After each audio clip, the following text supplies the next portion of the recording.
नमस्कार दोस्तों, आपका स्वागत है स्टोरी जंक्शन यूट्यूब चैनल पर।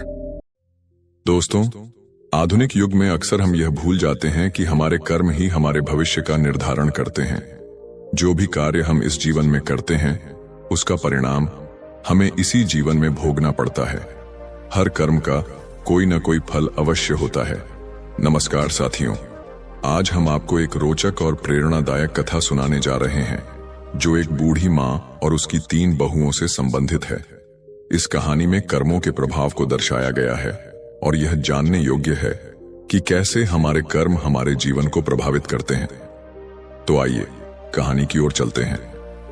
एक छोटे से गांव में एक बूढ़ी मां रहती थी। उसके 3 पुत्र और 3 बहुएं थीं। वह अत्यंत धार्मिक स्वभाव की थी और प्रतिदिन भगवान की पूजा अर्चना में अपना समय व्यतीत करती थी। हर सुबह वह गंगा स्नान करने जाती और भगवान बुद्ध की भक्ति में लीन हो जाती।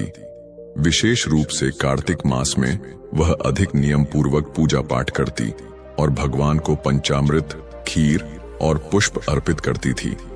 फिर वह प्रसाद को अपने आस पड़ोस में वितरित करती, जिससे गांव के लोग उसकी श्रद्धा का बहुत सम्मान करते थे।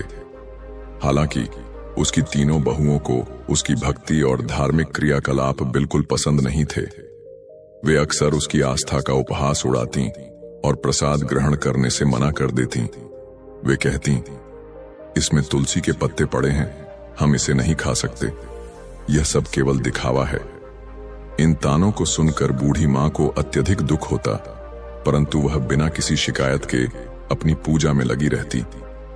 उनके पति का देहांत पहले ही हो चुका था, जिससे वह और भी अकेली हो गई थी। दुर्भाग्यवश उसके पुत्र भी अपनी पत्नियों के प्रभाव में आकर उससे दूर होते जा रहे थे। अब वह केवल अपने ईश्वर की शरण में थी और अपने पड़ोसियों में प्रसाद बांटने में सुख पाती थी। बहुओं को यह सब बहुत नागवार गुजरता था। वे आपस में कहती, सास हर समय पूजा पाठ में लीन रहती है और अनावश्यक खर्चा करती है, यह यदि न रहे तो घर का खर्चा भी बचेगा। बूढ़ी मां ने अपने बेटों का पालन पोषण बड़े प्रेम और मेहनत से किया था। उसने और उसके पति ने कठिन परिश्रम कर अपने बच्चों को बड़ा किया था, परंतु अब जब उसे उनके सहारे की आवश्यकता थी, तब वे उससे विमुख हो गए थे। वह रात दिन भगवान से प्रार्थना करती और अपनी पीड़ा के आंसू बहाती। वह कहती, हे भगवान, मैंने कभी किसी का बुरा नहीं चाहा, फिर भी मेरे साथ ऐसा क्यों हो रहा है। एक दिन बूढ़ी मां अपने ईश्वर के समक्ष प्रार्थना में लीन थी। उसकी आंखों में आंसू थे और वह अपने दुखों से मुक्ति की प्रार्थना कर रही थी, परंतु उसकी बहुओं ने ठान लिया था कि वे अब इस घर में और नहीं रहेंगी और अलग हो जाएंगी। उन्हें लगा कि यदि वे अलग हो जाएं, तो अपनी इच्छानुसार जीवन जी सकेंगी और सास की पूजा पाठ के खर्चों से भी मुक्ति मिल जाएगी। तीनों बहुओं ने अपने अपने पतियों से अलग होने के लिए चर्चा की। छोटी बहू ने अपने पति से कहा, अब हमें स्वतंत्र रूप से जीना चाहिए। हमें अपने बच्चों के भविष्य की चिंता करनी है, न कि सास के खर्चों की। मझली बहू ने अपने पति को समझाया, अब हमें अपना जीवन अपने अनुसार जीना चाहिए। सास के धार्मिक कार्यों में बेवजह पैसा लग रहा है। बड़ी बहू ने भी यही तर्क दिया, बच्चों की पढ़ाई लिखाई और शादी ब्याह की तैयारी करनी है। अगर हम लगातार सास पर खर्च करते रहेंगे तो भविष्य में परेशानियों का सामना करना पड़ेगा। तीनों बहुओं ने अपने पतियों को मनाकर उन्हें बंटवारे के लिए राजी कर लिया। गांव के पंचों को बुलाया गया और निर्णय लिया गया कि घर को 4 भागों में बांटा जाए। 3 हिस्से बेटों के लिए और 1 हिस्सा बूढ़ी मां के लिए। साथ ही घर का अन्य सामान भी 4 भागों में बांटा गया। इस प्रकार बूढ़ी मां अकेली रह गई। पंचों ने अपना निर्णय सुना दिया और चले गए। तीनों बहुएं अपने अपने हिस्से में चली गईं और बूढ़ी मां को एक छोटी सी झोपड़ी में छोड़ दिया गया। अब वह अकेली थी, अपने ईश्वर के समक्ष प्रार्थना में लीन रहती थी और अपने अतीत की यादों में खो जाती थी। हर सुबह वह जल्दी उठती, गंगा स्नान करती और भगवान बुद्ध की आराधना में लीन हो जाती। पहले की तरह वह भोग तैयार कर भगवान को अर्पित करती और फिर पड़ोसियों में प्रसाद वितरित करती। लेकिन अब वह बहुत अकेली हो गई थी। उसके अपने ही बेटे उसे छोड़ चुके थे और उसकी बहुओं ने उसे घर से बाहर निकाल दिया था। हर दिन वह भगवान से प्रार्थना करती, हे प्रभु, मेरे कष्टों का निवारण करो, मेरे बच्चों को सही राह दिखाओ और उनका कल्याण करो। उसके पास जो भी थोड़ी बहुत अनाज की बचत थी, उसी में गुजारा कर रही थी। वह सोचती, अब जीवन ऐसे ही व्यतीत करना होगा। मेरे बच्चों ने मुझे ठुकरा दिया है, पर मैं अपनी भक्ति से पीछे नहीं हटूंगी। उसकी श्रद्धा में कोई कमी नहीं आई थी। वह तुलसी के पत्तों से भगवान की पूजा करती और पड़ोसियों को प्रसाद बांटती। एक दिन जब वह अपनी झोपड़ी में अकेली बैठी आंसू बहा रही थी, तभी दरवाजे पर दस्तक हुई। उसने दरवाजा खोला तो देखा एक युवा लड़का, जिसकी उम्र 17-18 साल रही होगी, बाहर खड़ा था। उसके चेहरे पर दिव्यता की आभा थी। उसने विनम्रता से कहा, अम्मा, आप मुझे शायद नहीं पहचानती, पर मैं आपके मायके से आया हूं। मेरा नाम सिद्धार्थ है। मेरे पिता ने मुझे आपकी सहायता के लिए भेजा है। बूढ़ी मां ने आश्चर्य से पूछा, सिद्धार्थ, तुम मेरे मायके से आए हो? मैंने तो तुम्हें पहले कभी नहीं देखा। सिद्धार्थ ने मुस्कुराते हुए उत्तर दिया, हाँ अम्मा, मैं आपके भाई का पोता हूं। हमें पता चला कि आपके बेटों ने आपको घर से निकाल दिया है, इसलिए मेरे पिता ने मुझे आपकी सहायता करने के लिए भेजा है। बूढ़ी मां की आंखों में आंसू छलक पड़े। उसने सिद्धार्थ को अंदर बुलाया और बैठने के लिए कहा। उसने उसे पानी और गुड़ दिया। सिद्धार्थ ने पानी पिया और फिर अपनी थैली से अनाज, कपड़े और दवाइयां निकाली। उसने कहा, अम्मा, यह सब आपके लिए लाया हूं। आपको भूखा नहीं रहना पड़ेगा। हम हर दिन आपके लिए भोजन भेजेंगे। बूढ़ी मां ने सिद्धार्थ को आशीर्वाद दिया और कहा, बेटा, तुमने मेरे लिए जो किया है, उसके लिए मैं भगवान से तुम्हारी समृद्धि की प्रार्थना करूंगी। सिद्धार्थ ने विदा ली। बूढ़ी मां ने भगवान का धन्यवाद किया और सोचा, भगवान ने मेरी पुकार सुन ली। अब मैं भूखी नहीं रहूंगी। अब उसे प्रतिदिन भोजन मिलने लगा। वह फिर से भोग तैयार कर भगवान को अर्पित करती और पड़ोसियों को प्रसाद वितरित करती। लेकिन उसकी बहुओं को यह सब देखकर जलन होने लगी। वे सोचने लगी, यह बुढ़िया आखिर कहां से रोज इतना अच्छा भोजन ला रही है? इसके पास कोई सहारा भी नहीं है, फिर भी यह इतनी स्वस्थ कैसे बनी हुई है? तीनों बहुओं को यह देखकर ईर्ष्या होने लगी। वे मन ही मन सोचने लगी, हमने इसे घर से इसलिए निकाला था कि यह कष्ट में रहे, लेकिन यह तो और भी अच्छे हाल में दिख रही है। एक दिन बहुओं ने ठान लिया कि वे उसकी झोपड़ी जाकर देखेगी कि वहां क्या चल रहा है। अगले दिन जब बूढ़ी मां गंगा स्नान करने गई थी, तभी वे उसकी झोपड़ी में घुस गईं। उन्होंने देखा कि वहां अनाज, दाल, चावल, मसाले, सूखे मेवे और अन्य खाद्य सामग्री रखी हुई थी। वे अचंभित रह गईं। वे एक दूसरे से फुसफुसाने लगीं, यह बुढ़िया तो बड़ी चालाक निकली। हमें लगा था कि यह भूखी प्यासी मर रही होगी, पर यहां तो इसका भंडार भरा पड़ा है। बड़ी बहू ने गुस्से में कहा, इसने जरूर चोरी छिपे हमारे घर से सामान उठाकर जमा किया होगा। अब इसे सबक सिखाना होगा। मंझली बहू ने सहमति में सिर हिलाया, हमें इसे सबक सिखाने की जरूरत है। देखते हैं इसने क्या क्या इकट्ठा किया है। छोटी बहू ने कहा, सही कह रही हो, हमें इसे रोकना होगा। वे झोपड़ी से अनाज और खाने का सामान उठाने लगीं। लेकिन जैसे ही उन्होंने खाने की वस्तुएं उठाईं, उन्होंने देखा कि उनमें तुलसी के पत्ते पड़े हुए हैं। गुस्से में उन्होंने तुलसी के पत्तों को उठाकर नाली में फेंक दिया। तभी अचानक एक अजीब घटना घटी। तीनों बहुओं ने देखा कि उनके हाथ पैर धीरे धीरे बदलने लगे। वे भयभीत होकर चिल्लाने लगीं, लेकिन कोई उनकी सहायता करने वाला नहीं था। कुछ ही देर में वे तीनों कुतिया बन गईं। गांव में हंगामा मच गया। उनके बच्चे और पति अवाक रह गए। बच्चों ने रोते हुए कहा, मां कुतिया बन गई, पापा देखो क्या हो गया। उनके पतियों के लिए यह एक बड़ा आघात था। वे कुछ भी समझ नहीं पा रहे थे कि आखिर यह सब कैसे हुआ। उन्होंने कुतिया बनी अपनी पत्नियों को घर से भगाने की कोशिश की, लेकिन वे घर छोड़ने के लिए तैयार नहीं थीं। वे किसी तरह अपनी बात समझाने का प्रयास कर रही थीं, लेकिन कोई उनकी भाषा समझ नहीं पा रहा था। बच्चे बिलख रहे थे और पतियों की आंखों में भी आंसू थे।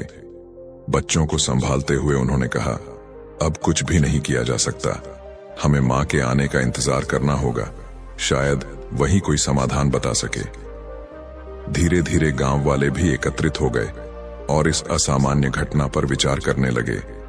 सभी ने मिलकर बुजुर्ग माँ के लौटने का इंतजार करने का निश्चय किया। बूढ़ी माँ को अब अपने जीवन में थोड़ी राहत मिल गई थी।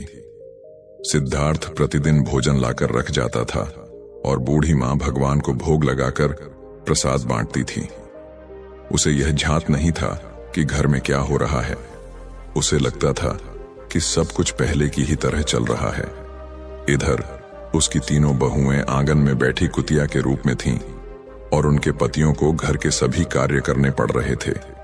यह देख वे बेहद परेशान थे और अपनी पत्नियों की वापसी की प्रतीक्षा कर रहे थे।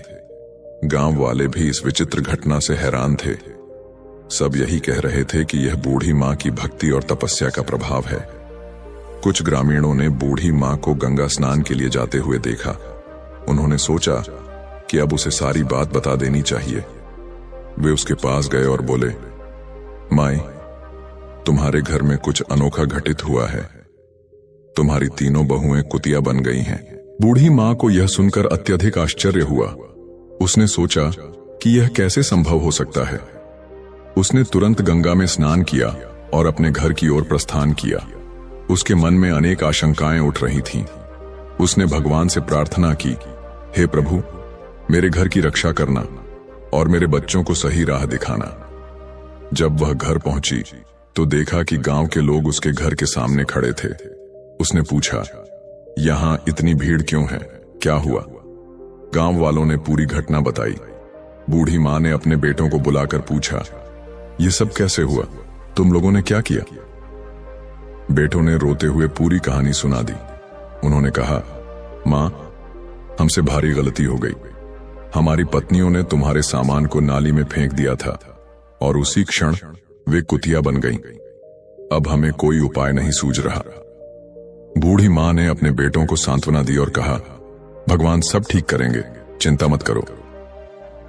उसने भगवान से समाधान मांगा और सोचा कि किसी साधु बाबा से सहायता ली जाए। उसी समय गांव में एक साधु बाबा पधारे। बूढ़ी माँ ने उन्हें घर बुलाकर पूरी बात बताई। साधु बाबा ने धैर्यपूर्वक सारी बातें सुनी और बोले, यह तुम्हारी तपस्या का फल है, किंतु समाधान भी है।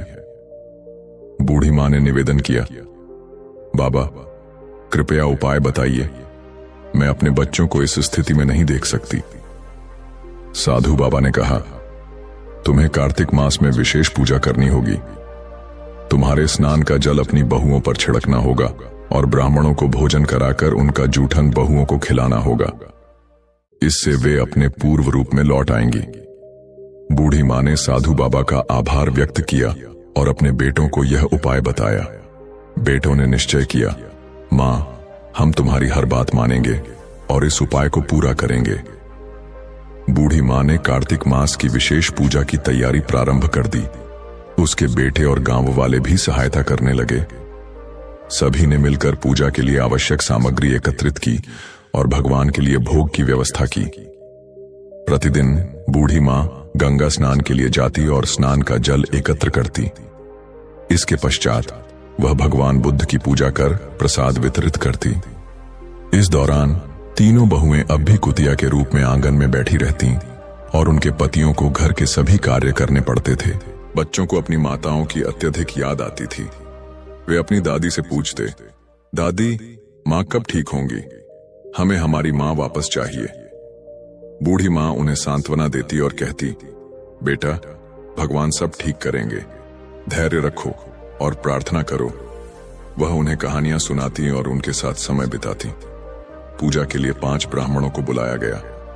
बेटों ने भी अपनी ओर से 5-5 ब्राह्मणों को आमंत्रित किया, जिससे कुल 20 ब्राह्मणों की उपस्थिति हुई। ब्राह्मणों के लिए विशेष भोजन तैयार किया गया। कार्तिक पूर्णिमा के दिन बूढ़ी माँ ने अपने बेटों के साथ ब्राह्मण भोज की तैयारी की। प्रातःकाल सभी ब्राह्मणों को आमंत्रित किया गया और उन्हें विशेष व्यंजन परोसे गए। ब्राह्मणों के तृप्त होने के पश्चात बूढ़ी माँ ने उनके चरण स्पर्श कर भगवान से प्रार्थना की, हे भगवान, मेरी बहुओं को उनका पूर्व रूप प्रदान करें। मेरी तपस्या और पूजा का फल उन्हें मिले।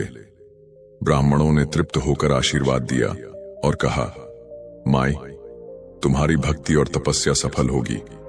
भगवान अवश्य तुम्हारी प्रार्थना सुनेंगे। ब्राह्मणों को भोजन कराने के पश्चात बूढ़ी मां ने अपनी तीनों बहुओं को बुलाया। वे सभी, जो अब तक कुतिया के रूप में थीं, भगवान के भोग का झूठा अन्न बड़े प्रेम से खाने लगीं। इसके पश्चात बूढ़ी मां ने उन पर गंगा जल छिड़का और उन्हें स्नान के लिए जल से नहलाया।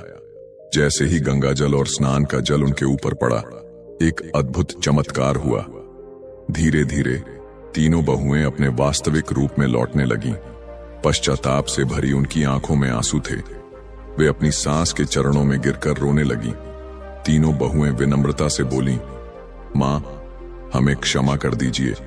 हमने आपके साथ बहुत अन्याय किया। हमें अपने कर्मों का दंड मिला।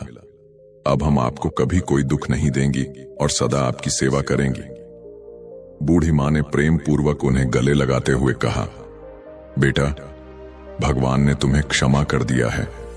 अब तुम भी सच्चे मन से भक्ति करो और अपने कर्मों को सुधारो। उन्होंने वचन दिया कि वे हर साल कार्तिक स्नान और पूजा करेंगी और फिर कभी अपनी सास का अनादर नहीं करेंगी। पूरे परिवार ने मिलकर भगवान की आराधना की और प्रसाद का वितरण किया।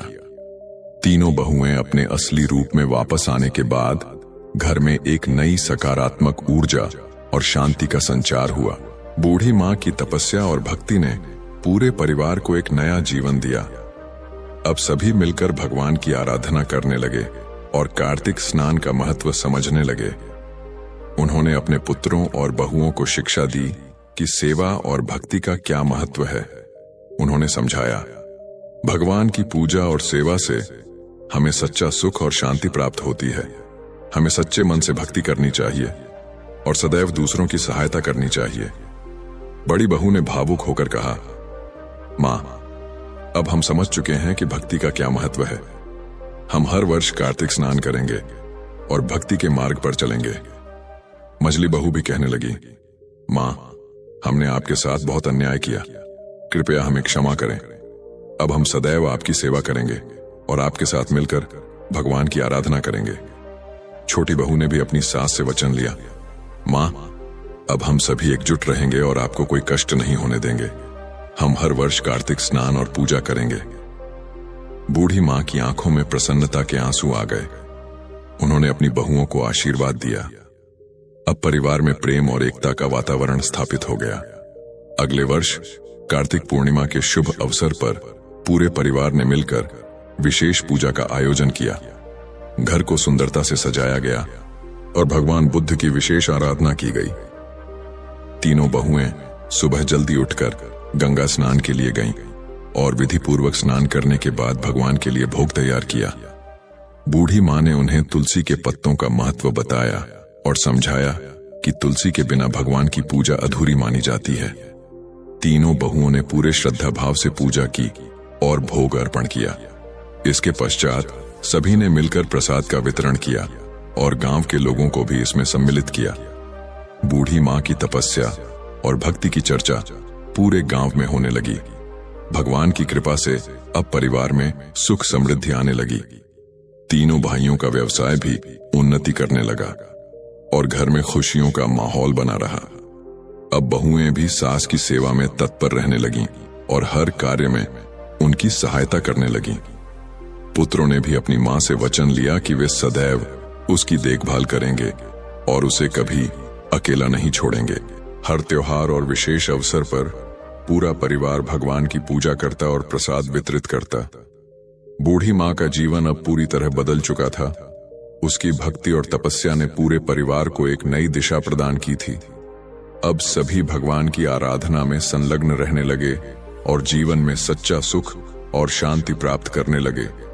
इस कहानी से हमें यह शिक्षा मिलती है कि सच्चे मन से की गई भक्ति, सेवा और प्रार्थना का सदैव शुभ फल प्राप्त होता है।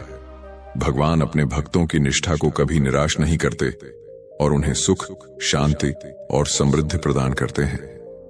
मित्रों, हम जो भी जीवन में अनुभव कर रहे हैं वह हमारे पूर्व जन्मों के कर्मों का परिणाम है। इसे प्रारब्ध कहा जाता है। हर व्यक्ति को अपने कर्मों का फल अवश्य भोगना पड़ता है। हम जैसे कर्म करते हैं वैसा ही परिणाम हमें प्राप्त होता है, परंतु हम अक्सर समय रहते इस सत्य को समझ नहीं पाते। जब तक हमें यह ज्ञान होता है कि हमारे कर्मों का परिणाम क्या होगा, तब तक बहुत देर हो चुकी होती है।